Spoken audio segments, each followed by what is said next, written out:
তালা ভাঙবো, দিকু আপাকে আনবো, দিকু আপাকে আনবো, জেলের তালা ভাঙবো, দিকু আপাকে আপা আমরা সবাই মৃত্যুকে জয় করে নিতে তো মানুষই হয় না তার মতো শিক্ষামন্ত্রী আমরা আর পাবো কিনা জানি না।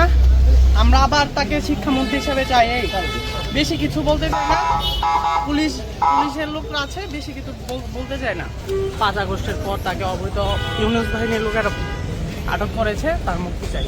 কিন্তু আমরা দেখতে পাচ্ছি একজন পুলিশ সদস্য তাকে কিন্তু ধরে কিন্তু সামনের দিকে নিয়ে যাচ্ছেন।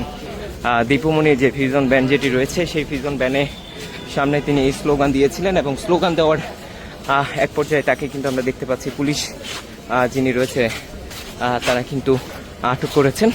পুলিশের পিছন ব্যানের পিছনে পিছনে যে স্লোগান দিচ্ছিলেন, জেলের তালা ভাঙবো, আপনাকে আবার ফিরে আনবো। আপা গাড়ির পিছনে দৌড়াচ্ছেন কেন? যাচ্ছিল এই কারণে যাচ্ছিলাম, আর একজন সাবেক মন্ত্রী যাচ্ছে, এখানে যাওয়াটাই তো স্বাভাবিক। এই স্লোগান কেন আসলে, জেলের তালা ভাঙবো, আপনাকে আবার ফিরে আনবো?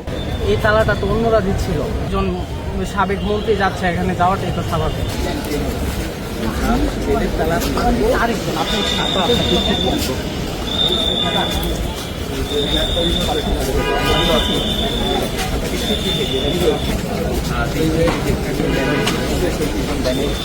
সামনে তিনি এই স্লোগান দিয়েছিলেন এবং স্লোগান দেওয়ার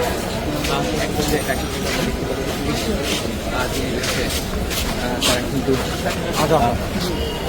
আটক করেছেন।